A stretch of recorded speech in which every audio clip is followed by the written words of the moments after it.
आपका। आप देख रहे हैं प्राइम टीवी। मैं हूं आपके साथ अदिति मिश्रा। बिहार के सियासी दंगल में योगी की एंट्री ने माहौल को टाइट कर दिया है। आज उत्तर प्रदेश के मुखिया और बीजेपी के फायरब्रांड नेता ने दानापुर में चुनावी हुंकार भरी। बटोगे तो कटोगे के नारे के सहारे महाराष्ट्र, हरियाणा, दिल्ली समेत कई राज्यों में भगवा लहराने के बाद बिहार में योगी ने नया नैरेटिव सेट कर दिया है। ये नैरेटिव है विकास बनाम बुरके का। एक और जहां एनडीए के फायरब्रांड नेता 70-30 वाले फॉर्मूले से बिहार को साध रहे हैं, वहीं पहले चरण के नामांकन में 24 घंटे से भी कम का वक्त बचा हुआ है।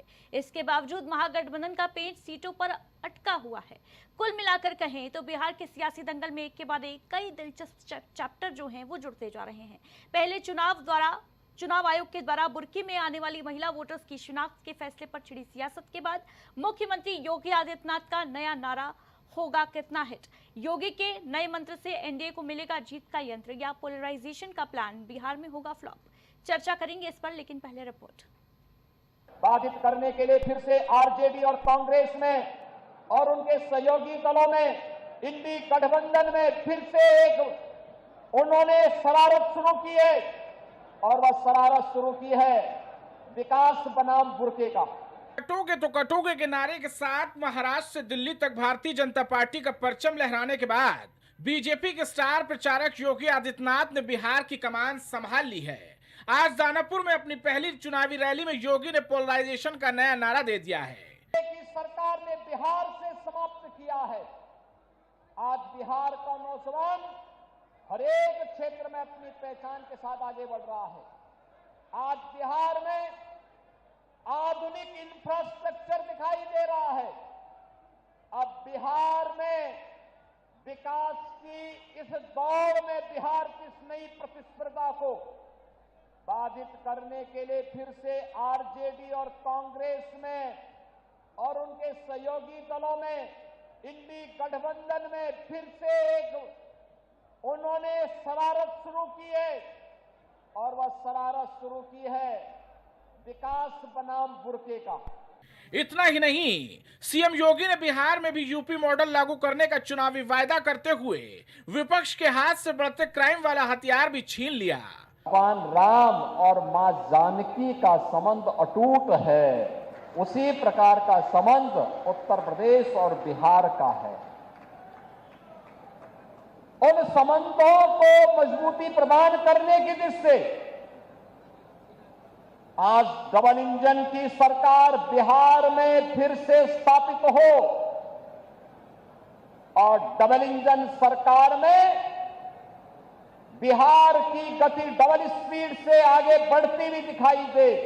देश के अंदर 80 करोड़ गरीबों को कोविड कालखंड से लेकर के लगातार 29 तक फ्री में राशन की सुविधा का लाभ दिया जा रहा है। बहनों और भाइयों, ये काम कांग्रेस भी कर सकती थी, लेकिन गरीब कल्याण न कांग्रेस के एजेंडे में था न आरजेडी के एजेंडे में। इनके एजेंडे में तो परिवार कल्याण था, स्वयं का परिवार का कल्याण हो। जो कांग्रेस लोकतंत्र का गला घोंटने का काम की थी, उसी कांग्रेस की झोली में आरजेडी ने अपने को गिरवी करके रख दिया है। ये जेपी के सपनों पर पानी फेरने का काम ये लोग कर रहे हैं। एनडीए के सभी दल उसका समर्थन कर रहे हैं, लेकिन कांग्रेस, आरजेडी और उनके सहयोगी दल कहते हैं नहीं, फर्जी पोलिंग होनी चाहिए। आमतौर पर मौसम 4 ही होते हैं, लेकिन बिहार में चुनावी मौसम गुलाबी सर्दी में भी जून की गर्मी का एहसास दे रहा है। पक्ष विपक्ष अपने अपने हथकंडों के साथ सियासी अखाड़े में हैं और अपने अपने वोटर्स को साधने के लिए फुल प्रूफ प्लान के साथ मैदान में उतरे हैं। जहां एनडीए अपने उम्मीदवारों को लेकर आश्वस्त है और चुनावी रैलियों का शुभारंभ कर चुकी है, तो वहीं महागठबंधन में सीटों पर बात अटकी है। कल पहले चरण के नामांकन का अंतिम दिन है, लेकिन राहुल और तेजस्वी के उम्मीदवार कौन है, इस पर लेट लतीफी बिना खेल के ही एनडीए के खेमे में गेंद फेंक रही है। दिलचस्प होते इस दंगल में किसका होगा मंगल। बटोगे तो कटोगे के नारे के बाद विकास बनाम बुरका किसको दिलाएगा फायदा और कौन बनेगा बिहार का बादशाह, ये तो 14 नवंबर को ही सामने आएगा। Output desk, prime TV.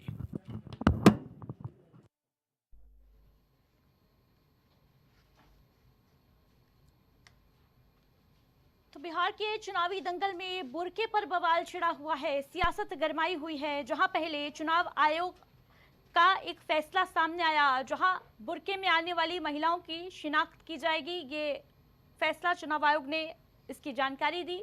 लेकिन इसके ठीक बाद विपक्ष हमलावर हो गया।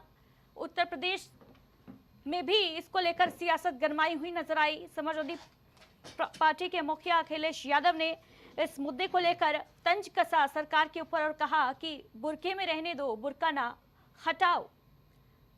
और आज मुख्यमंत्री योगी आदित्यनाथ ने बुर्के को लेकर नया नारा दे दिया है। बिहार की सियासी लड़ाई में इंटरेस्टिंग चैप्टर एक के बाद एक जुड़ रहे हैं। आज उत्तर प्रदेश के मुखिया योगी आदित्यनाथ और बीजेपी के फायर ब्रांड नेता बिहार की धरती पर गरज रहे थे। सासाराम और दानापुर में चुनावी रैली को संबोधित करते हुए मुख्यमंत्री योगी आदित्यनाथ ने एक और तो विपक्ष पर करारा हमला बोला, वहीं दूसरी तरफ उन्होंने एक नया नैरेटिव सेट कर दिया। विकास बनाम बुर्के की लड़ाई पर आ गई है बिहार की पूरी चुनावी लड़ाई।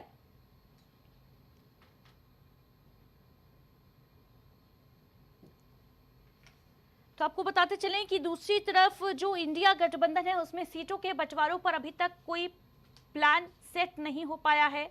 माना यह जा रहा है कि मुकेश साहनी टेंशन बढ़ा रहे हैं महागठबंधन की, और अभी तक सीटों के बंटवारों को लेकर कोई बातचीत का हल नहीं निकल पाया है। बताते चले आपको कि कल पहले चरण के नामांकन का अंतिम दिन है, यानी कि अगर आज रात सीटों के बंटवारे को लेकर कांग्रेस और आरजेडी में बात नहीं बन पाती है, साहनी को नहीं मना पाती है कांग्रेस और आरजेडी, तो इंडिया गठबंधन कहीं ना कहीं जो चुनावी गेंद है वो बीजेपी के पाले में खुद होती नजर आएगी। हमारे साथ चर्चा के लिए तमाम अतिथि जुड़ गए हैं। मुस्लिम स्कॉलर शुएब सिद्दीकी जी हमारे साथ जुड़ गए हैं। विवेक श्रीवास्तव जी भारतीय जनता पार्टी से मौजूद हैं। सुनील त्रिपाठी जी वरिष्ठ पत्रकार के तौर पर हमारे साथ इस वक्त मौजूद हैं। साथ ही साथ अभिमन्यु विश्वकर्मा जी हमारे साथ कांग्रेस पार्टी से जुड़ गए हैं। बहुत स्वागत आप सभी खास मेहमानों का। और सबसे पहले शुरुआत विवेक श्रीवास्तव जी आप ही से करना चाहूंगी। ये जो एक के बाद एक नए नए नैरेटिव गढ़े जा रहे हैं 30-70 वाली लड़ाई को लेकर, पहले कई राज्यों में मुख्यमंत्री योगी आदित्यनाथ ये कहते नजर आए, ये नारा दिया उन्होंने महाराष्ट्र से जिसकी शुरुआत हुई थी, बटोगे तो कटोगे, और अब बिहार की सियासी लड़ाई में विकास बनाम बुर्का, क्या है इसके पीछे की वजह? देखिए आदित्य जी, स्थिति बहुत स्पष्ट है।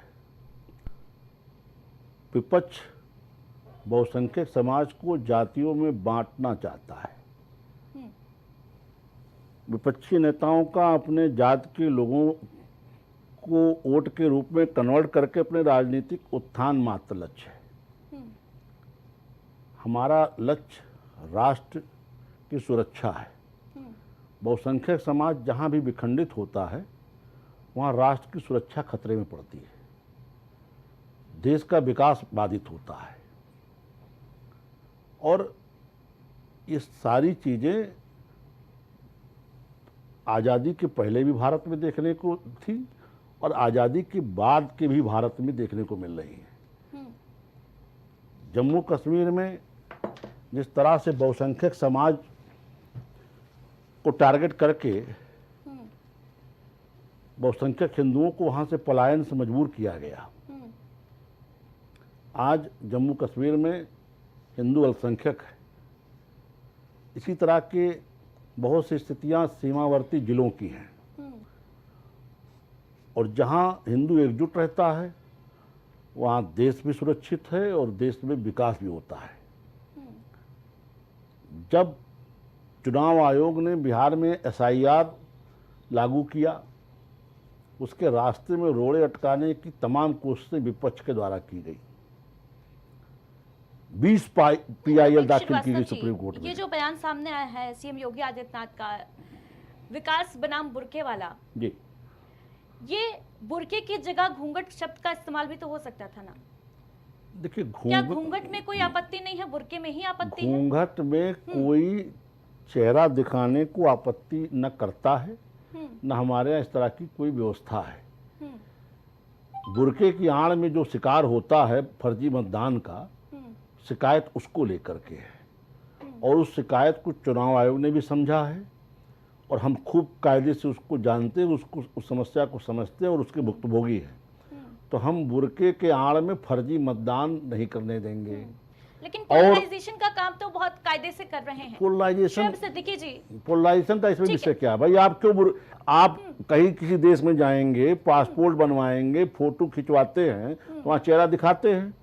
बुरके में पासपोर्ट तो नहीं बनता ना। चुनाव करीब आते हैं, चुनावी मौसम होता है, तभी क्यों ये सब इस तरीके के चुनाव में बुरके के अंदर चुनाव में बुरका नसीन को चेहरा दिखाना, चुनाव में ही तो दिखाना पड़ेगा। नहीं तो चुनाव के पहले कौन से चेहरा देखने कौन जा रहा है इनका? चुनाव में मतदान के समय ही तो चेहरा देखने की बात हो रही है। भाई आप बुरका पहने, कौन आपको रोक रहा है? हालांकि इस्लाम में कोई बुरका वो नहीं है कि नहीं बुरका इनको पहनना है, कहीं ऐसा कुछ बाध्यता नहीं इस्लाम में। अभी हिजाब पे जो मुकदमा चला था सुप्रीम कोर्ट में, उस दौरान ये सारे तथ्य आए थे। एक कानून वाला फॉर्मूला क्यों नहीं अपनाते हैं आप? क्यों नहीं लेके आते हैं कानून? एक देश एक चुनाव की बात तुम कर ही रहे हैं, विपक्ष कहाँ उस पर सहमत होता है? एक देश एक कानून की बात क्यों नहीं कर रहे हैं? बिल्कुल, यही तो हम कह रहे हैं कि एक देश एक कानून होना चाहिए। जिस तरह से पूर्ववर्ती सरकारों ने संविधान की आड़ में पिछले दरवाजे से शरीयत लागू करने का काम किया, ये नहीं होना चाहिए। हम उसी के तो खिलाफ हैं। ठीक है, शुएब सिद्दीकी जी आपका रिएक्शन लूंगी। पहला, मुख्यमंत्री योगी आदित्यनाथ ने आज बिहार की धरती पर जो बयान दिया है उस पर क्या कहेंगे आप?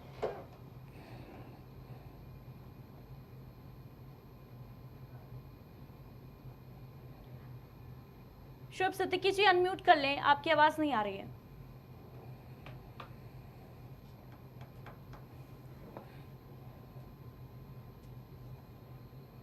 ठीक है, सिद्दीकी जी से संपर्क अभी नहीं हो पा रहा है। अभिमन्यु विश्वकर्मा जी, आपका पहला रिएक्शन इस बयान के ऊपर, विकास बनाम बुरका, बुरके के पीछे क्या मुख्यमंत्री योगी आदित्यनाथ तो विपक्ष पर ही निशाना साध रहे थे कि बुरके की आड़ में आप लोग जो है जनता को गुमराह करने का काम कर रहे हैं।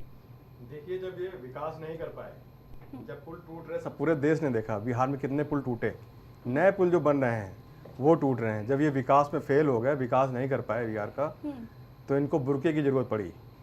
ये धार्मिक बातें करके और हिंदू मुस्लिम भावनाएं भड़का करके, बस यही इनका एजेंडा है। ये हिंदू मुस्लिम, इंडिया पाकिस्तान, यही बुरके की बात करते हैं, क्योंकि ये विकास में पूरी तरह फेल हो गए हैं। योगी आदित्यनाथ जी बिहार में जाके कर रहे हैं विकास की बात। आप यूपी में देख लीजिए, जब ये मुख्यमंत्री पहली बार बने थे तो इन्होंने कहा था हम गड्ढे भर देंगे जून तक। न जाने कितने जून निकल गए, आज तक गड्ढे नहीं भर पाए। अभी देखिए लखनऊ में ही ये गड्ढे में जो है एक ई रिक्शा फंस गया, वो पलट गया, उसमें मौत हो गई एक लोग की, एक लोग घायल हो गए। तो किस विकास की बात कर रहे हैं? मुख्यमंत्री तो आज ये कह रहे थे, योगी आदित्यनाथ बिहार में ये कह रहे थे कि यूपी वाला मॉडल जो है बिहार में लागू होगा। यूपी में कौन सा मॉडल है? नौकरियां हैं नहीं, दलितों पे अत्याचार बढ़ रहा है। क्या वहाँ बिहार में भी दलितों पे अत्याचार करेंगे? यही मॉडल अपनाएंगे क्या आप? वहाँ पे भी आप दंगे करवाएंगे जाके? आपकी स्पेशलाइजेशन है दंगा करवाने की। आपने आज़ादी के पहले भी दंगा करवाया, देश के विभाजन को मजबूर किया। आप फिर वही बात कर रहे हैं, हिंदू मुस्लिम देश का विभाजन चाहते हैं। ये पूरी तरह विकास में फेल सरकार है। देखिए, देश संविधान से ही चलेगा, कानून से ही चलेगा, किसी की इच्छा से नहीं चलेगा। ठीक है, विकास। सुनील त्रिपाठी जी क्या कहेंगे इस पर? ये जो चुनावी मौसम में, चुनावी माहौल में एक के बाद एक नए नए शिगुफे गढ़े जाते हैं, नए नए नैरेटिव सेट किए जाते हैं। कभी बटोगे तो कटोगे, कभी एक रहोगे नेक रहोगे, कभी ये कहा जाता है कि विकास बनाम बुरके की लड़ाई शुरू हो गई है।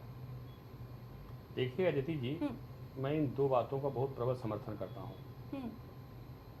नेक रहोगे, सेफ रहोगे, बटोगे कटोगे। और बुरका बनाम विकास जो बात कर रहे हैं योगी जी, क्या गलत कर रहे हैं? सूफिया कुरैशी की बुरका पहन गई थी, बताइए। देश नाम रोशन किया, आप विश्व स्तर पर उनका नाम आज भी है। क्या वो मुस्लिम समाज से नहीं आती हैं क्या? या जो हमारी ब्यूरोक्रेट्स बहनें हो गई हैं, IAS IPS प्रशासनिक अधिकारी हो गई हैं, क्या वो ब्यूरोक्रेट्स बुरका पहन के आती हैं ऑफिस में? आती हैं, बता दीजिए हमको।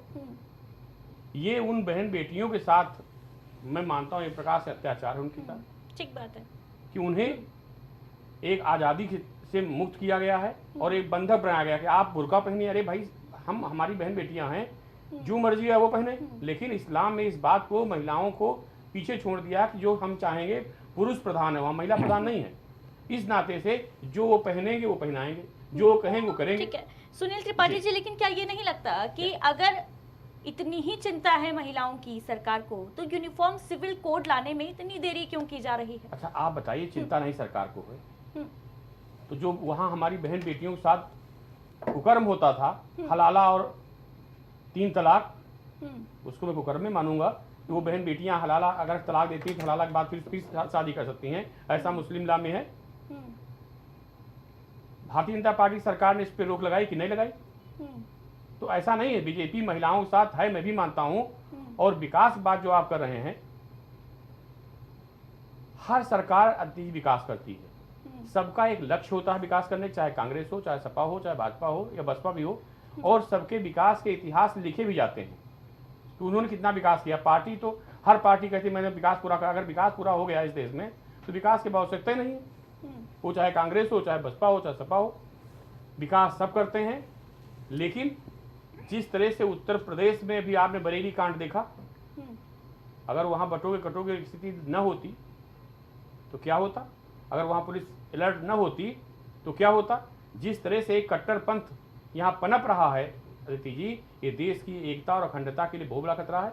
मैं आपसे बताना चाह रहा हूँ कि प्रेमानंद जी के लिए जो संत हैं सबकी बात करते हैं, उनके लिए कुछ मौलानाओं ने मतलब अपना इबादत की पूजा किया तो उनके खिलाफ फतवा जारी हो गया।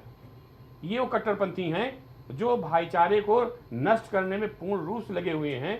और जो हमारे मित्र दंगे की बात कर रहे थे, पूर्व सरकारों में कितने दंगे झेले उत्तर प्रदेश में, मैं बिहार बात नहीं कर रहा हूँ, छुटपुट दंगों को छोड़ रखे उत्तर प्रदेश कहीं दंगा हुआ हो बता दीजिए हमको आप। मणिपुर, उत्तर प्रदेश बात कर रहा हूं। कश्मीर, आप मालिक अपने क्यों घर के अभी हैं। बरेली में क्या दंगा, ये आगरा में दंगा नहीं हुआ था अभी? ये बरेली दंगा करनी है। सेना गई थी, और दंगा और किसे कहेंगे आप? ये बरेली अगर वहाँ के दंगा- सांसद वही को तो आप जो है लोग चाह भयभीत रहे कर थे रहे हैं आप, कि वहाँ पे दंगा नहीं हुआ वहाँ पे। बरेली में अगर पुलिस प्रशासन या इंटेलिजेंस अलर्ट न होता तो बिल्कुल दंगा होता, मैं भी कह रहा हूँ। आपने बैराज में दंगा नहीं कराया? तो आप पूरी कोशिश थी आपकी दंगा कराने की, यहाँ पे भी बाराबंकी में भी बिल्कुल थी, मैं भी मान रहा हूँ। दंगा तो कौन आजादी के पहले आप दंगा करा रहे, तभी देश बटा है। कराते हैं हम लोग, हिंदू महासभा और जिन्ना अंग्रेजों ने 2 लोग बनाए थे, अंग्रेजों ने जो है जिन्ना को भी खड़ा कर दिया, एक तरफ सावरकर खड़ा कर दिया, दोनों लोग एक दूसरे की बात देश का विरोध करते थे। व्यक्ति के साथ हम लोग विभाजन तो आप लोगों ने कराया ठीक है। है, शुभ सिद्दीकी जी रिएक्शन दीजिए इस पर, जो आज मुख्यमंत्री योगी आदित्यनाथ ने बिहार में कहा, विकास बनाम बुर्के की लड़ाई जंग छेड़ दी एक तरीके से, क्या कहेंगे इस पर? देखिए आदित्य जी, ऐसा होता है, मोहब्बत और जंग में हर चीज जायज होती है। जाहिर सी बात है, बिहार का जो इलेक्शन है वो वहां पे लालू प्रसाद के लिए भी इज्जत की बात है, नीतीश कुमार के लिए भी इज्जत की बात है, और मैं समझता हूँ मुल्क के प्रधानमंत्री नरेंद्र मोदी जी के लिए भी इज्जत की बात है। और जहां तक हमारे मुख्यमंत्री योगी आदित्यनाथ जी ने बयान दिया है, तो देखिए उन्होंने जो बुर्का कहा है, तो बुर्के का मतलब होता चेहरा।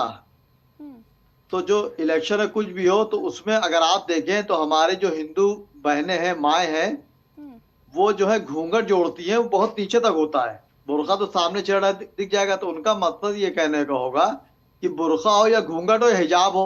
आप अदिति जी देखिए, खास करके अगर इस दौर में आप देखें तो अमूमन लड़कियां हिजाब कर रही हैं। इसका कुल मिला के जो रिजल्ट ये होता है कि चेहरा छुपाना, हिजाब में रहना, तो चाहे कोई इलेक्शन में बुर्का पहन के आए, चाहे घूंघट पहन के आए, चाहे हिजाब पहन के आए, अगर उनको लगता है तो जाहिर सी बात है घूंघट खोलेंगे। और वहां के चुनाव आयोग की मैंने पहले भी तारीफ की थी, अभी भी तारीफ कर रहा हूँ कि उन्होंने पिछली बार ये बात कही थी, पुलिस लोग नकाब उतरवाते थे, हिजाब उतारते थे, घूंघट उठाते थे, और पुलिस किस तरह पेश आती है आप भी जानती, मैं भी जानता हूँ, बताने तो नहीं है। खासकर महिलाओं के साथ क्या करती हैं आप भी जानती, मैं भी जानता हूँ। अब की चुनाव आयोग ने बहुत अच्छी बात करी कि आंगनवाड़ी की औरतों को हर बूथ पे रख दिया कि आंगनवाड़ी की औरतें जो हैं, अगर कोई औरतों पे शक होगा, चाहे वो किसी समुदाय की हो, आप देख लीजिए मुख्यमंत्री जी हमारे हो या प्रधानमंत्री हो, कभी उन्होंने एक समुदाय का नाम नहीं लिया। ये तो हम आप टीआरपी के लिए बुर्के को अहम दे देते हैं, तो उन्होंने कभी एक समुदाय का नाम लिया। उन्होंने ये कहा कि इलेक्शन में बुर्का बनाम हो या मैं कह रहा हूँ घूंघट हो या हिजाब हो, अगर किसी को शक होता है कि वो फला ये औरत उस नाम की नहीं है, दूसरी कोई है, तो उसमें चेहरा दिखाने में कोई आपत्ति नहीं है।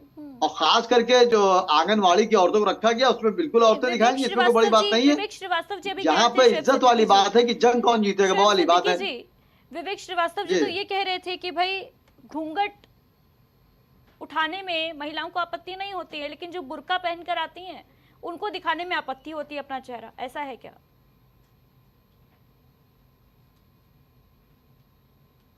आपत्ति उन्हें भी नहीं होती, ठीक है, आपत्ति उन्हें भी नहीं होती, लेकिन उनके तरफ ठीक है। के अभिमन्यु जो जी, पैरोकार बनते मौलाना लोग वो इस पे अभिमन्यु विश्वकर्मा जी, धन्यवाद करते तो फिर आप लोगों को, विपक्ष को क्यों आपत्ति है भाई? अगर चुनाव आयोग ने ये फरमान जारी किया है कि जो महिलाएं आएंगी उनका बुर्का उठाया जाएगा, शिनाख्त करवाई जाएगी, तो फिर विपक्ष ने हाय हल्ला क्यों मचा के रखा है? पहचान की कोई आपत्ति नहीं है, आप पहचानिए, वोट जो है निष्पक्ष पड़े, ये तो हम भी चाहते हैं, सभी पार्टियां चाहती हैं, लेकिन ये वही चुनाव आयोग है जो कह रहा है वीडियो रिकॉर्डिंग नहीं देंगे। जब राहुल गांधी जी ने, कांग्रेस पार्टी ने डिमांड की कि आप दीजिए कि 5 बजे के बाद कितने वोट पड़े, कितने लोगों ने वोट डाले, तो इसी चुनाव आयोग ने, इसी सरकार ने मिलकर जो है कोई वीडियो फुटेज हमको नहीं दिया। ये कह रहे हैं कि वहाँ महिलाओं की प्राइवेसी कंप्रोमाइज होती है। वहाँ पे कौन सी कंप्रोमाइज है भैया? पोलिंग बूथ पे महिलाओं की प्राइवेसी कंप्रोमाइज हो रही है। आप बहाने में आते हैं, आपने गलत तरीके से वोट डलवाए, 5 बजे के बाद आप नाजायज तरीके से जीते हैं। ये सरकार भी असंवैधानिक है, ये गलत तरीकों से जीती हुई सरकार है और इसके सारे फैसले भी असंवैधानिक हैं। इसने वोट चोरी करके सरकार बनाई हुई है। ठीक है, जब आपको अभिमन्यु निष्पक्ष चुनाव विश्वकर्मा कराने जी, हैं तो आप वीडियो फुटेज दीजिए। क्यों नहीं आप वीडियो फुटेज देते हैं? आपको राहुल गांधी को आपने जो है, क्यों नहीं आप डिजिटल फॉर्म में हमको डाटा देते हैं? क्यों आप जो है इतना बंडल 7 फुट का बंडल दे देते हैं हमको कि ये 6-6 महीने उसकी जो है सर्च करिए। अगर आपको और सुनिए, एक बात और बता दें, जैसे ही ठीक है, बीजेपी की सारी अभिमन्यु जी, घोषणाएं कंप्लीट हो गई, जैसे ही 10,000 इन्होंने सारे महिलाओं के खाते में डाल दिए, वैसे ही चुनाव आयोग आया सामने और उसने इलेक्शन की डेट घोषित कर दी। क्या मिली भगत नहीं है? चुनाव आयोग बीजेपी की है। ठीक है, चुनाव आयोग ने इलेक्शन की तारीख घोषित कर दी, लेकिन कल पहले चरण के नामांकन का अंतिम दिन है और आपकी अभी सीट बंटवारे को लेकर ही लिस्ट फाइनलाइज नहीं हो पाई है। देखिए ऐसे चुनाव लड़िएगा। गठबंधन धर्म में जो होता है, डिबेट होती रहती है, बेस्ट कैंडिडेट का सिलेक्शन होता है, सभी पार्टियां लगी होती हैं। सिलेक्शन कब होगा? नामांकन खत्म होने के बाद सिलेक्शन होगा। ऐसा कैसे होता है? अभी तो सीट का फॉर्मूला ही नहीं फिक्स है, अभी तो सीटों का फॉर्मूला ही नहीं फिक्स है ना। मैम अभी देखिए, 24 घंटे से भी कम का समय शेष है। देखिए मैडम, ये लोकतांत्रिक पार्टी है, लोकतांत्रिक तरीके से काम होता है। यहाँ पे जो है तानाशाही तरीके से काम नहीं होता कि फलाने जाएंगे, इतने पैसे दे दो, पैसे और बाहुबल के दम पे और सरकार के दम पे, पुलिस के दम पे चुनाव नहीं होता यहाँ। ठीक है, यानी आप चटपट काम करेंगे, तुरंत सीट का फॉर्मूला शेयर करेंगे, तुरंत आपके जो उम्मीदवार हैं वो घोषित हो जाएंगे और तुरंत सब जाके नामांकन भराएंगे, पर्चा दाखिल कराएंगे। ठीक है, सुनील त्रिपाठी जी क्या कहेंगे इस पर? देखिए अदिति जी, सीट शेयरिंग लेकर के हमेशा इंडिया गठबंधन विवादों के घेरे में रहा है। चाहे हरियाणा चुनाव में आप देख लीजिए, चाहे महाराष्ट्र चुनाव में देख लीजिए, चाहे लोकसभा के चुनाव में आप देख लीजिए, ये लोग आपस में ही सिर फुटौवर करना शुरू कर देते हैं सीट शेयरिंग को लेकर के। और आप सही कह रहे हैं कि 24 आवर्स बचा है और अभी भी कंफर्म नहीं हो पा रहा कि कौन कितनी सीटें लेगा, कौन नामांकन करेगा। अभी इन्हीं की सहयोगी दल ने कहा कि all is not well in NDA, उसको क्या कहेंगे आप? देखिए अदिति जी, विश्वकर्मा जी तो अपने पार्टी पक्ष रखेंगे भाई, जायज है, उसी पर प्रवक्ता हैं, लेकिन अभी भी बहुत चीज़ें ऐसी हैं कि इनके ही संगठन में आप देखिएगा, अभी तो चुनाव हो जाने दीजिए, अगर चुनाव सौभाग्य से आप जीत जाते हैं फिर मुख्यमंत्री लेके दिक्कत पैदा होगी। कुशवाहा जी ने कहा, क्या कहा अभी? All is not well in NDA, इसका क्या मतलब होता है? भैया बहुत लोगों ने कहा है, बहुतों देखे, तो आप ये क्यों कह रहे हैं कांग्रेस में है डेलीब्रेशन? देखिए विचार विमर्श चलते रहते हैं लोकतंत्र में, आपको अच्छी सूचना मिलेगी, जल्दी मिलेगी। कुशवाहा ने कहा कि all is not well in NDA, ठीक है, फेरबदल हो सकता है, पॉसिबिलिटी हो सकती है फेरबदल की भी, लेकिन बड़ी बात तो ये है ना कि आपकी तो सीट शेयरिंग का फॉर्मूला ही नहीं फिक्स हो पा रहा है। सारे फार्मूले हैं, आपको आप तक हाँ। जल्दी सूचना पहुंच जाएगी। अभी देखिए इन्होंने पूरा कैबिनेट बदल दिया गुजरात में। क्यों बदला भाई? जब आपकी अच्छी सरकार है, आपकी जो है डबल इंजन ट्रिपल इंजन सरकार चल रही है, तो क्यों बदला आपने पूरे मंत्रिमंडल को? यानी भ्रष्ट थे, अक्षम थे, काम नहीं कर पा रहे थे गुजरात में, तभी तो बदला आपने पूरे मंत्रिमंडल को। क्यों बदला आपने, बताइए? तो लोकतंत्र में ये होता है मैडम, हमारे यहाँ लोकतंत्र है, हमारी पार्टी में लोकतंत्र है, इनके यहाँ लोकतंत्र नहीं है। इनके यहाँ सारे डिसीजन आप जानते हैं कौन लेता है, मिस्टर नरेंद्र मोदी, अमित शाह, और इन्होंने लोकतंत्र को धराशाही कर दिया है। ये चुनाव आयोग को मिली भगत से, नहीं तो दम हो तो चुनाव आयोग को सीसीटीवी फुटेज हमको प्रोवाइड कराए कि 5 बजे के बाद कितने वोट पड़े थे, महाराष्ट्र पड़े कितने, यहाँ पड़ेगा, हरियाणा में पड़े, आप दीजिए उसको। ठीक है, विवेक श्रीवास्तव जी कुछ कहना चाह रहे थे। देखिए अदिति जी, इन्होंने बहुत से विषय उठाए हैं। इन्होंने कहा कि चुनाव आयोग ने उसी दिन डेट घोषित कर दी जिस दिन इन्होंने महिलाओं के खाते में पैसा ट्रांसफर कर लिया। अब इसको इनकी अज्ञानता कहा जाए या क्या कहा जाए, इस बहुत दिन से मीडिया में चर्चा में था कि 4 और 5 तारीख को चुनाव आयोग की टीम पटना जाएगी और 6 को चुनाव कार्यक्रम की घोषणा हो सकती है। इलेक्शन कमीशन स्टेट गवर्नमेंट से बाकायदा संपर्क संवाद में रहती है और ऐसे प्रदेशों में जहां उनको केंद्रीय बल की आवश्यकता होती है वहां केंद्रीय बल के बाबत ऐसा नहीं है, ये पैटर्न सभी राज्यों में है। सब जहां चुनाव होते हैं चुनाव आयोग यही करता है। ठीक है, उनको थोड़ा अभिमन्यु जी, मर्यादा बात डिबेट कंप्लीट की करिए। बताया ना, फिर मैं बोलने नहीं दूंगा अदिति जी। ठीक है विवेक जी, बात कंप्लीट करिए। और इसमें भारत सरकार से भी संवाद में रहती है और उनसे पुलिस अर्धसैनिक बलों की उपलब्धता के आधार पर तिथि तय होती है। ये कोई नई बात नहीं है। ये कांग्रेस के प्रवक्ता अपनी अज्ञानता का प्रदर्शन कर रहे हैं कि चुनाव आयोग ने उनसे पूछ के डेट घोषित कर दी। त्योहार और पुलिस बल और अर्धसैनिक बलों की उपलब्धता के आधार पर ही तिथि घोषित की जाती है। ये हमेशा से नियम रहा है। एक दूसरी चीज जो बार बार आरोप लगा रहे हैं कि हमको इतना बड़ा डाटा दे दिया, भाई मांगा था तो दे दिया। अब ये कहते हैं डिजिटल दे दीजिए। डिजिटल डाटा का आप प्रयोग कहाँ करेंगे, आपकी विश्वसनीयता क्या है, ये संदेह में है। डोकलाम विवाद के समय आपके युवराज चाइनीज एम्बेसी में मिलते हैं, उसके बाद आप चाहेंगे कि आपके साथ तमाम दस्तावेज सरकार के और संवैधानिक एजेंसियां साझा करें, ये संभव नहीं है। हाँ, जिस तरह से आप सुप्रीम कोर्ट को टूल बनाने की कोशिश किए थे SIR में, इसमें भी बना लेते, मंगवा लेते सुप्रीम कोर्ट के माध्यम से। आपके पास तो महंगे महंगे वकील हैं जिनकी करोड़ों रुपए फीस है। तो आपने जिस तरह से SIR के रास्ते में रोड़े अटकाने की कोशिश की और आपको अगर बुर्का के अंदर चेहरा झांकने के लिए आंगनबाड़ी की कार्यकर्तियों की व्यवस्था चुनाव आयोग ने की, उसमें भी आपका दम फूल रहा है। तो ये सबको इससे समझ में आता है कि उन बुर्के के पीछे चेहरे किसके हैं और उसका लाभ किसको होना है। तो अगर योगी आदित्यनाथ जी ने आज उस विषय को उठाया है कि विकास बनाम बुर्का, तो सबको मालूम है कि उसके पेट में दर्द किसको हो रहा है। सुप्रीम कोर्ट में मुकदमे के दौरान ये चीज़ें आ चुकी हैं कि हिजाब या बुर्का इस्लाम का एसेंशियल पार्ट नहीं है। तो ये इस्लाम, अभी सुनील जी करे तो इस्लाम में बुर्का नहीं है, ये मुल्ला मौलवानाओं की अपने तरफ से लादी हुई स्कीम है। देख लीजिए तमाम मुस्लिम कंट्री में बहुत से वहाँ की राष्ट्राध्यक्ष मिल जाएंगे जो बुर्के में नहीं मिलेंगे आपको, और वो घोषित इस्लामिक राष्ट्र हैं। तेहरान में बुर्के का विरोध हो रहा है, हिजाब का, सबको मालूम है। तो ऐसा नहीं है, ये इन लोगों के द्वारा थोपी हुई चीज है। और जो हमारे मित्र कह रहे हैं इलेक्शन चोरी से बने हैं, अदिति जी चोरों को सब चोर नजर आते हैं। सोनिया गांधी ने पहली बार वोट नहीं, रुकिए मुझे मेरी बात पूरी होने दीजिए। सोनिया गांधी ने पहली बार वोट तब डाला जब वो भारत की नागरिक भी नहीं थी। इंदिरा जी इनकी जो पार्टी की नेता थी जिन्होंने देश में इमरजेंसी थोपा था, वो भ्रष्टाचार में जेल नहीं गई थी रायबरेली से, वो चुनाव चोरी में जेल गई थी। ये खुद जो चोर की सुप्रीम कोर्ट ने उनको बरी कर दिया था, ये भी बताइए आप। चुनाव आयोग में चोरी करने वाले सबको चोर बता रहे हैं।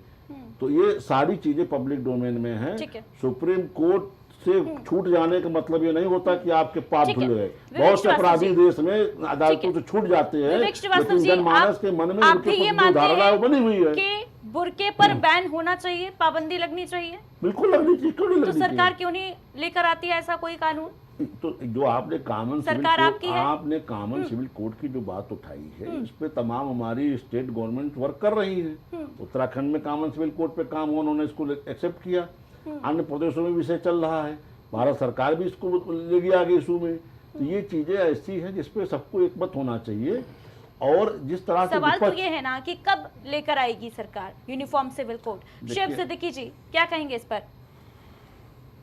देखिए दीदी जी, मैंने वही बात आपसे कही। देखिए होता क्या है कि आप जैसे कुछ लोग कहते हैं कि बीजेपी जो है मुसलमानों के खिलाफ है, मुसलमान बीजेपी के खिलाफ है। ये हमारी आपकी कहानी होती है टीआरपी लेने के लिए, कोई भी हो। आप बताइए, नरेंद्र मोदी जी हमारे जब पहली बार मुल्क के वजीर आजम बने 2014 में, तो उन्होंने मंच से बात कही थी दिल्ली के कि मुझे मुसलमानों ने भी वोट दिया। और मुल्क का वजीर आजम जब ये बात कहेगा तो बाकी हर बात मैं खत्म मानता हूँ। आप ये बताइए, हिंदुस्तान में किसी भी कास्ट को कोई इंसान हो, कौन नहीं चाहता है मेरी बेटी, मेरी बीवी, मेरी बहन, मेरी माँ हिजाब में ना रहे? आप बताइए, कौन नहीं चाहता? लेकिन दूसरों पर हम उंगली उठा देते हैं। क्या मैं नहीं चाहता हूँ मेरी बेटी, माँ, बहन हिजाब में रहे? सब चाहते हैं। यहाँ पे रोड बैंकिंग का मामला है और बुर्का जब बात निकल के आती है तो लोग टारगेट भी मुसलमानों ले लेते हैं। आप बताइए, घूंघट जो है, अगर राजस्थान में आप जाइए तो राजस्थान में औरतें इतना लंबा घूंघट पहनती है कि दिल खुश होता है देख के कि ये पर्दा होता है मेरे हिंदुस्तान में। आप हिजाब देखिए, लड़कियां हिजाब पहन के चलती हैं। तो इस तरह सस्ती शोर जी हिजाब हो या बुर्का हो, है तो ये कुप्रथा ही ना, जी। मानते हैं आप या नहीं? जी क्या कह रही, फिर से कहिए। हिजाब हो, घूंघट हो या किसी तरीके का पर्दा हो, है तो ये कुप्रथा ही ना। देखिए मैंने वही इसे कहा ना, आप देखिए कुप्रथा इलेक्शन मानते हैं नहीं, में बुर्के को देखिए कुप्रथा हिजाब मानते क्या हैं होता आप? है कि औरत के लिए देखिए हिजाब जो होता है औरत का गहना होता है। कौन नहीं चाहता, मैं बार बार आपसे कह रहा, कौन नहीं चाहता हिजाब में रहे आदमी। इलेक्शन में वही मैंने कहा कि चुनाव आयोग ने एक बात कही है कि अगर कोई औरत या लेडीज किसी समुदाय की हो, अब आप देखिए मुख्यमंत्री ने एक बात कही बुरखा बनाम फला, तब आपने बुरखे को पकड़ लिया। उन्होंने कितनी बड़ी बात यह कही पसे पर्दा, उन्होंने किसी समुदाय का नाम नहीं लिया। मैं कह रहा हूँ क्या मेरी बहनें नहीं रहती हैं या हिजाब नहीं रहती हैं, लेकिन होता क्या कि आदमी घूम फिर के टारगेट से मुसलमान को कर देता है। ये चीज अच्छी नहीं है। नहीं, मैंने ये भी कहा कि घूंघट भी कुप्रथा है, मैंने ये भी कहा कि बुर्का भी कुप्रथा है, आप मानते हैं या नहीं? देखिए सहमत हैं इस बात से? आप फिर देखिए दीदी, अगर हिंदुस्तान में औरतों को नहीं हाँ नहीं सुनिए पूरी बात, देखिए बात लगा दीजिए। हिजाब घूंघट पर बैन लगा रहे हैं तो आप स्वीकार करेंगे या नहीं? देखिए मेरी सुन लिए, फिर आप सवाल करती हैं, जवाब ले लिए। मैं ये कह रहा हूँ हिंदुस्तान में औरतों का देवी का दर्जा दिया गया है और उसमें यह नहीं कहा गया किस समुदाय की। तो मैं वही कह रहा हूँ औरतों को तो हिजाब और पर्दे में रहना ही चाहिए, उसमें कौन सी बुरी बात है, अच्छी बात है।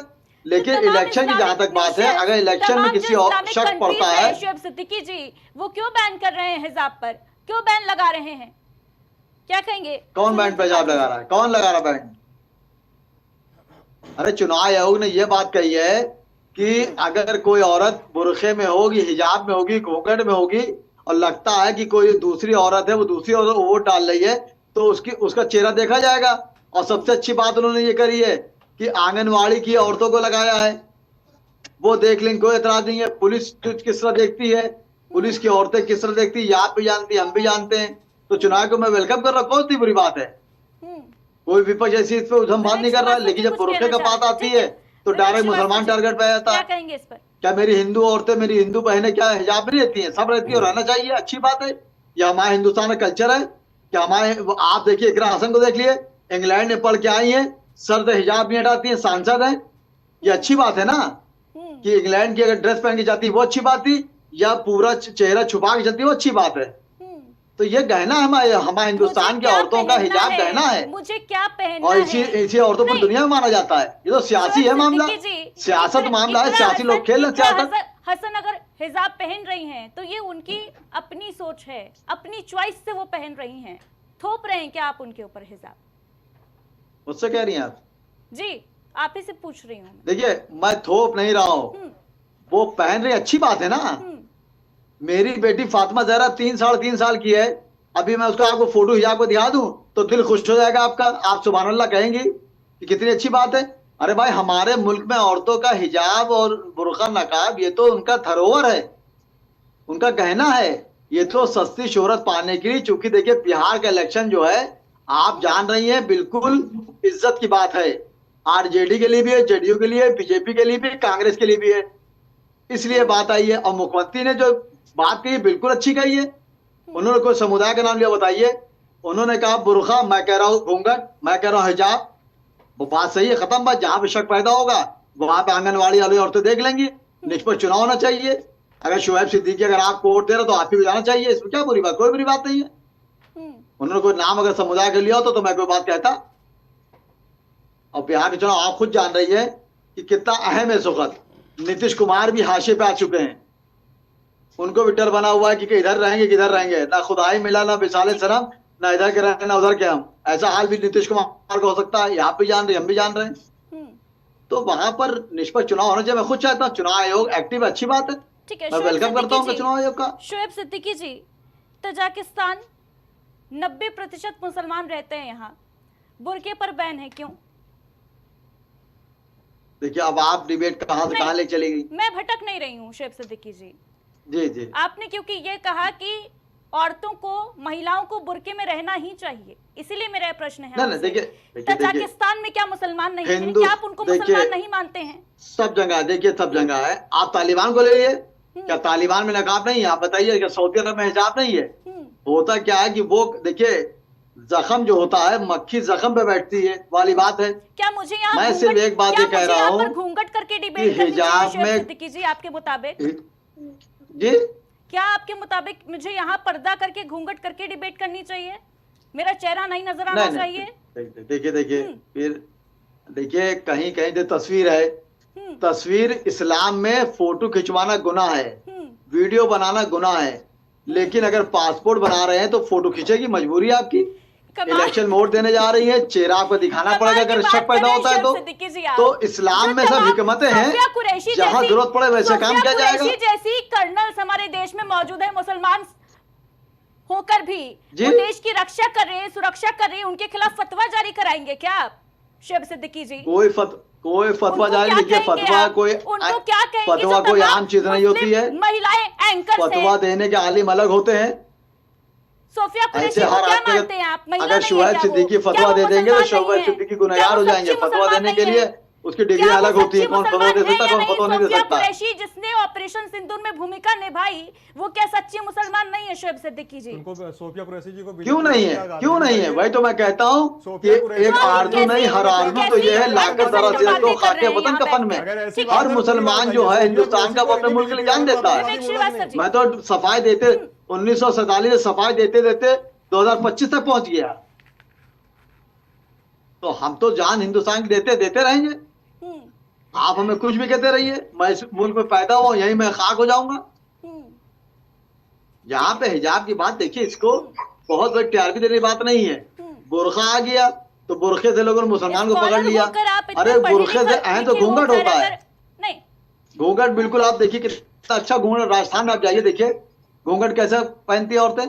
ये यहाँ हमारे वहाँ का हिजाब जो है, ये औरतों का गहना है, हिंदुस्तान की औरतों का। यहाँ पे आप क्या नहीं चाहती मेरी बहन या बेटी, या मैं नहीं चाहता हूँ हिजाब में रहे, बुरी नजर ना पड़े, कोई तंज ना करे, कोई चुटकी ना ले, कोई बदतमीजी ना करे, कौन नहीं चाहता ये बात? वहां पर सिर्फ ये है निष्पक्ष चुनाव होना है। चुनाव आयोग ने अच्छी बात कही है कि एक लेडीज को लेडीज देखेगी, और चूंकि पुलिस लेडीज किस तरह बोलती है आप भी जानती है, उन्होंने आंगनवाड़ी को दे दिया है कि अगर कहीं शक लगे आप उनका चेहरा उठा देखिए लग जाके। इसमें मैं समझता हूँ किसी महिला को, किसी समुदाय की महिला को इतराज नहीं होगा। ठीक है शोएब सिद्दीकी जी, मैं आपकी सोच समझ चुकी हूँ। विवेक श्रीवास्तव जी जी देखिए, शोएब सिद्दीकी जी ना तो पूरी तरह इस्लामिक स्कॉलर हैं, ना पूरी तरह बहुत प्रगतिशील मुसलमान हैं। इनकी स्थिति बीच की है। ये गुड़ भी खाना चाहते हैं, गुलगुले से परहेज भी करना चाहते हैं। फोटो खिंचवाएंगे वोट के लिए, आधार के लिए। हिजाब भी चाहिए इनको। अपनी बेटी को बता रहे कि 3 साल की बेटी, हिजाब में तस्वीर भेजूंगा आपको। बुरके की पचधर भी लगते हैं, और शासन की योजनाओं का लाभ खिंचवाते समय फोटो खिंचवाने के लिए कहीं कोई दिक्कत नहीं है। चाहे वो आयुष्मान कार्ड हो, चाहे उज्ज्वला योजना हो, चाहे मकान हो, चाहे रजिस्ट्री हो, चाहे वोट हो, चाहे आधार हो, जहाँ जहाँ लाभ मिलना तहाँ इस्लाम में एसेंशियल बुरका नहीं है, और जहाँ ज़रूरत नहीं वहाँ कहेंगे साहब यहाँ एसेंशियल है। जबकि सत्यता ये है कि इस्लाम का पार्ट नहीं है हिजाब। ये सुप्रीम कोर्ट में इस पे मुकदमे के दौरान हम इस्लाम या धर्म पे चर्चा के लिए बैठे हैं, और जो हमारे कांग्रेस के बहुत ज़्यादा बेचैन है, उनको बताएं कि डिबेट की एक मर्यादा होती है। ठीक है। और जहाँ तक बार बार हमारे जो मित्र कह रहे हैं कि राजस्थान में हमारे यहाँ किसी भी को अगर कोई घूंघट अपने ससुर सास या जेठ से करता भी है तो उसको चेहरा दिखाने में कोई आपत्ति नहीं। हमारे तरफ से कोई पंडित जी ये नहीं कहते साहब घूंघट के नीचे क्यों झांका।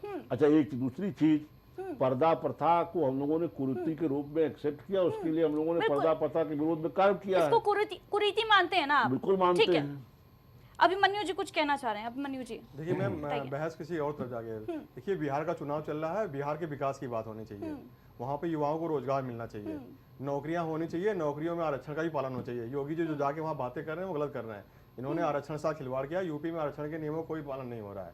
संविधान प्रदत्त जो भी अधिकार हैं उनको सबको ये खत्म कर रही है सरकार धीरे धीरे। तो मैं बिहार के युवाओं से कहना चाहता हूँ कि अगर आपको नौकरी चाहिए, रोजगार चाहिए, विकास चाहिए, सड़क चाहिए, पुल चाहिए अच्छे, तो आप जो है बीजेपी को वोट बिल्कुल मत दीजिए, कांग्रेस पार्टी को वोट दीजिए। क्योंकि कांग्रेस ने जो काम किया है, सारी संस्थाएं कांग्रेस ने बनाई, चाहे IIT हो, चाहे IIM हो, चाहे ISRO हो, चाहे बनाया था, ये सारी संस्थाएं जो है कांग्रेस की अगर आएंगे सत्ता में, तो मैं बिहार की युवाओं से कह रहा हूँ, आरक्षण सरकार थी बिहार में, जो भी आपको अधिकार मिले खत्म कर देंगे। हाथ में लकड़ी लेके घूमता था, हिंदू नारा लगता था, पाकिस्तान के अलावा कोई बात नहीं कर नारा सकते लगता था कि चचा की क्या अगर आप पहचान, संस्कृति की हाथ बात में कर रहे हैं तो वही तारे, हिंदू हाथ में लकड़ी संस्कृति मुंह में जो में है पान। बच्चियों को पैदा होते ही मार दिया जाता था, विधवाओं को जिंदा जला दिया जाता था। क्या ये संस्कृति खत्म हुई कि नहीं? इनके समय के गफूर साथ चचा धीरे-धीरे हर मुख्यमंत्री धर्म में थे सुधार बिहार होता है। के, बात वो नहीं है, बात है बिहार के विकास की। बिहार के विकास की जो आज भी चिंता सता रही, बिहार को जंगल राज की तरफ झोंकने वाला यही है। ठीक है विवेक श्रीवास्तव जी, अभिमन्यु जी, क्या आप शोएब सिद्दीकी जी की बातों से सहमत हैं? मैं बिल्कुल सहमत नहीं हूँ। हर धर्म में सुधार होता है, समय के साथ सुधार हुआ भी है। जो पहले जैसे इस्लामिक देश थे, आज वो स्थिति में नहीं है। हर चीज में सुधार होता है। हमारे हिंदू धर्म में भी सुधार हुआ, क्रिश्चियनिटी में सुधार हुआ। क्या हमारा पहनावा जैसे हम पहले पहनते थे प्राचीन काल में आज है? नहीं है। तो सुधार ये निरंतर प्रक्रिया चलती रहेगी। बात है बिहार के विकास की, बिहार के विकास में बिल्कुल नहीं हुआ है। अभी देखिए 17,000 करोड़ का आरोप लगा है इन्होंने, लूटा पैसे, कोई हिसाब नहीं मिला। जंगल राज ने बोला है वाली कांग्रेस है नीति जी, अभी भी जंगल राज है, दलितों की हत्या हो जा रही है, पीट पीट के दलितों को मार दिया जा रहा है। राजस्थान में इनकी सरकार थी कांग्रेस की, तो एक दलित के बच्चे को पानी पीने के बाद डाला था। सरकार बिहार के सारे देखे, मैं बिहार वालों से कह रहा हूँ, बिहार के सारे देखे अडानी और अंबानी ले जाएंगे, बिहार वालों को कुछ नहीं मिलेगा। खोखला करने वाले महाराष्ट्र में सारे ठेके जो है अडानी अंबानी को दे रहे हैं, सहारा की प्रॉपर्टी को किसको बेचा जा रहा है? मिस्टर अडानी को बेचा जा रहा है। विवेक श्रीवास्तव जी, अभिमन्यु जी, ये बातें जो आप कह रहे हैं, आपके जो तमाम दिग्गज नेता हैं वो तो इन मुद्दों से कहीं पीछे नजर आ रहे हैं। ऐसी बात वो नहीं है। चोरी का माहौल जो बनाया था, अब चुनाव से पहले तो सब गायब दिख रहा है ना। रोजगार, देखिए जनता सब जानती है, जनता पूरी समझदार हो गई है। वोट चोरी हुई है। अगर मैं फिर से कह रहा हूं, अगर चुनाव आयोग में दम है तो सीसीटीवी फुटेज उपलब्ध कराया जाए, डिजिटल डाटा उपलब्ध कराया जाए। चुनाव आयोग जो है बेईमानी कर रहा है, वो मिला हुआ बीजेपी के साथ। चुनाव आयोग इनके संस्थाएं मिली है, वो देशद्रोह का काम कर रही है। जब भी समय आएगा उनको देशद्रोह में जेल भेजा जाएगा, उनके साथ उचित कार्रवाई की जाएगी कानून के अभिमन्यु हिसाब जी, से। अगर बिहार आप जीत जाते हैं या आपका वोटिंग परसेंटेज बिहार में बढ़ जाता है, तो नहीं कहेंगे ना कि चुनाव आयोग चोर है? नहीं जी, हम बिहार में सरकार बनाने जा रहे हैं, हम उचित वोट तो नहीं पा रहे सरकार हैं। कैसे बना बिहार पाएगी? अगर वोट चोरी हो रही है तो आपको तो डर होगा ना कि सरकार नहीं बन उसकी रही है व्यवस्था हमारी। की जा रही है ना। हम चोरी रोकेंगे या इनको भी संभालेंगे, या डेमोक्रेसी के साथ खिलवाड़ नहीं होने चलिए देंगे। ठीक है, वो तो 14 नवंबर आरक्षण के साथ 14 नवंबर को खिलवाड़ पता चल जाएगा कि बिहार के सरकार युवा को बन समझना रही चाहिए। है। अगर आपको बिहार में वाले हैं तो बीजेपी को बिल्कुल वोट ना दीजिएगा। सुरक्षा बात कर रहे हैं, यही इसी को मोदी इफेक्ट खत्म कर कहते देगी। हैं। यही मोदी इफेक्ट है। इन्होंने आरक्षण खत्म कर दिया यही है, मोदी सारी इफेक्ट है। नौकरियां कॉन्ट्रैक्ट पे है। देश में कोई इमरजेंसी आरक्षण थोपने की वाले व्यवस्था आज नहीं है। डेमोक्रेसी की बात पेंशन कर खत्म रहे कर दिया हैं। इन्होंने। यही मोदी इफेक्ट देश है। की संपत्ति बेच रहे हैं। यही अटल बिहारी मोदी वाजपेयी ने इफेक्ट है। बकायदा विनिवेश विभाग बनाया था, देश देश की की संपत्ति बेचने के लिए एक विभाग बनाया था। ऊपर और नरेंद्र इमरजेंसी मोदी थोपने आगे वाले उसको और अच्छी तरह से आगे बढ़ा रहे हैं। मोदी इफेक्ट है, देश की इसी संपत्ति को मोदी बेचने का इफेक्ट काम कर कहते रहे हैं। हैं। अगर ये सरकार रही, ये देखिए ट्रंप ने क्या बोला ठीक है, है कि अभिमन्यु रूस जी, जो है विवेक कि भारत रूस से श्रीवास्तव तेल नहीं खरीदेगा। ये ठीक मोदी है। जी किसके सारे में काम कर रहे हैं? सुनील ट्रंप के त्रिपाठी सारे जी में से काम कर रहे फाइनल हैं। कमेंट ले उनके लेते गुलाम हैं। हो गए हैं। सुनील त्रिपाठी जी, क्या लगता है जो चुनाव बिहार में अब से कुछ ही दिनों में मतदान, पहले चरण का मतदान होना है, किसका पलड़ा ज्यादा भारी लग रहा है इस वक्त? देखिए, हमारे मित्र रवि विश्वकर्मा जी कह रहे थे संविधान आरक्षण खत्म कर देगा। मैं इसे पूछना चाह रहा हूँ कि संविधान में बाबा साहब ने आरक्षण कितने वर्ष के लिए लागू किया था? आपको ज्ञान नहीं है, केवल पॉलिटिकल आरक्षण था 10 साल के लिए, जिसको समय से बढ़ाया गया। और जो सामाजिक और शैक्षिक आरक्षण है उसकी कोई सीमा नहीं है। आप गलत बात बोल रहे हैं। आप केवल पॉलिटिकल आरक्षण 10 साल के लिए था लोकसभा विधानसभाओं में। जो सामाजिक और शैक्षणिक आरक्षण है उसकी कोई लिमिट नहीं है। आप गलत बात बोल रहे हैं। आपको जानकारी नहीं है आपको संविधान की, बिल्कुल। आप फिर से पढ़िए जाके संविधान, आप बिल्कुल जानकारी नहीं है आपको। कांग्रेस ही जो आप काट रहे हैं सारी योजनाएं कांग्रेस की है। फूड सिक्योरिटी बिल कांग्रेस लेके आई थी, जिसको आप 5 किलो बांट रहे हो, हम फूड सिक्योरिटी बिल लेके आए थे। कांग्रेस ने देश को अधिकार दिए, शिक्षा का अधिकार दिया, भोजन का अधिकार दिया, राइट टू इंफॉर्मेशन दिया। लेकिन ये क्या कर रहे हैं, सारे अधिकार छीन रहे हैं। ऐसे चर्चा आगे नहीं बढ़ पाएगी। वरिष्ठ पत्रकार हमारे साथ समझ में आती, पत्रकारों तो बोलने दे।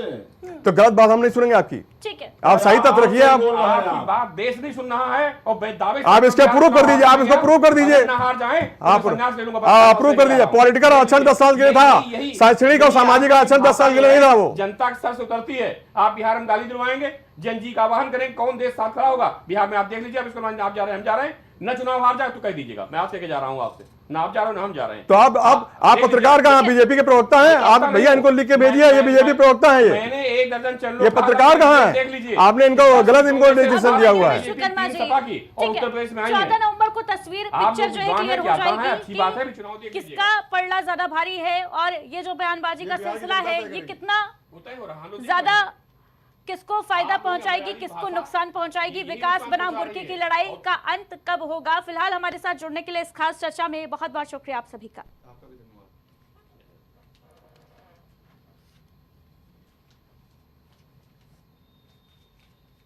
और इसी के साथ आज इस खास चर्चा में बस इतना ही। दीजिए इजाजत, नमस्कार।